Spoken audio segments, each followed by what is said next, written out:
Malik bin Dinar തങ്ങളുടെ മറ്റൊരു സംഭവമുണ്ട്. കള്ളു കുടിച്ച് കിടക്കുന്ന ഒരു മനുഷ്യൻ വഴിയിൽ കള്ളു കുടിച്ച് കിടക്കുകയാണ്. വായിൽ നിന്ന് നുര വരുന്നുണ്ട്. പക്ഷെ ആ കള്ളിൻ്റെ ഇടയിലും ബോധം കെട്ട് വീഴുമ്പോഴും ഇയാൾ പറയുന്നുണ്ട് അല്ലാഹ് അല്ലാഹ്.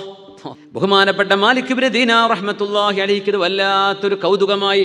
കള്ളു കുടിച്ചിട്ടും വായിലൂടെ അല്ലാഹ് അല്ലാഹ് എന്നല്ലേ പറയുന്നത്. അപ്പം അവിടെ ഇരുന്നു. ആ കള്ളു കുടിച്ച മനുഷ്യൻ്റെ തലയിൽ ഇങ്ങനെ തലോടി വായിൽ നിന്ന് വരുന്ന നുരകളൊക്കെ ഇങ്ങനെ എടുത്തു കളഞ്ഞു. എന്തെന്നറിയോ? ആ വായിലൂടെ അല്ലാഹ് അല്ലാഹ് ഈ ഒരു വചനമല്ലേ കേൾക്കുന്നത്. ആ വാക്കിനൊരു ബഹുമാനല്ലേ, ആ ഇസ്മിനൊരു ശ്രേഷ്ഠതയില്ലേ. അതാര് പറഞ്ഞാലും കള്ളുകൂടി എൻ്റെ നാവെന്ന് വരുന്നതാണെങ്കിൽ പോലും അയാൾ അറിയാതെ പറയാൻ. എന്നാലും അത് അള്ളാഹുവിൻ്റെ ഇസ്മുൽ ജലാലത്താണ്, അള്ളാഹുവിൻ്റെ മഹോന്നതമായ ഇസ്മാണെന്ന് കരുതി ബഹുമാനപ്പെട്ടവർ ആ വായ ഇങ്ങനെ വൃത്തിയാക്കി കൊടുത്തിട്ട് ബഹുമാനപ്പെട്ടവരിങ്ങനെ എണീറ്റുപോയി.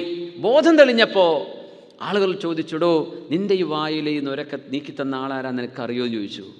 ഇല്ല, മാലിക് ബിൻ ദീനാർ. പടച്ച റബ്ബേ, ഞാൻ കള്ളുടിച്ച മുമ്പ് കണ്ടോ?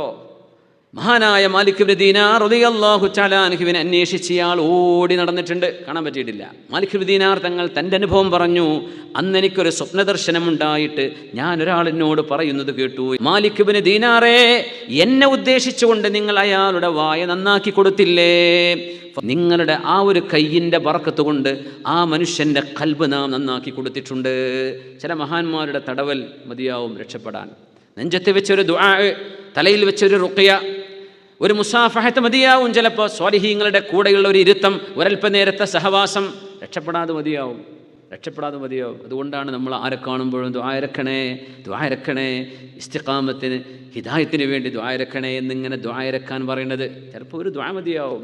മാലിക് ബിൻ ദീനാറേ, നിങ്ങൾ വായ നന്നാക്കി കൊടുത്തത് കാരണം നിങ്ങളത് ചെയ്തത് എന്നെ ബഹുമാനിച്ചുകൊണ്ടല്ലേ, എനിക്ക് വേണ്ടിയല്ലേ ആ മനുഷ്യൻ്റെ വായ നന്നാക്കിയത്.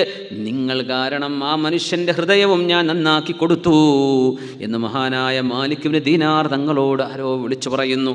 മഹാനായ മാലിക് ബിൻ ദീനാർ എന്നവർ അന്ന് സുബഹിക്ക് പള്ളിയിലേക്ക് ചെല്ലുമ്പോൾ അവിടെ രാത്രി ഒരാൾ നിന്ന് നിസ്കരിക്കുന്നുണ്ട്, കരയുന്നുണ്ട്, തഹജ്ജുദിലാണ്. നിലാവെളിച്ചത്തിൽ ഒരാളെ കാണുന്നുണ്ട്. പള്ളിയിലേക്ക് സുബഹിക്ക് മുമ്പാണ് മാലിക് ബിൻ ദീനാർ ചെല്ലുന്നത്. അല്ലാഹു റഹ്മത്ത് ചെയ്യട്ടെ, നിങ്ങൾ ആരാണ്? അന്നേരം അദ്ദേഹം കൊടുത്ത മറുപടി, ആരാണോ എനിക്ക് ഹിദായത്ത് നൽകിയത് ആ അല്ലാഹു എൻ്റെ കാര്യം നിങ്ങളെ അറിയിച്ചു തന്നിട്ടില്ലേ?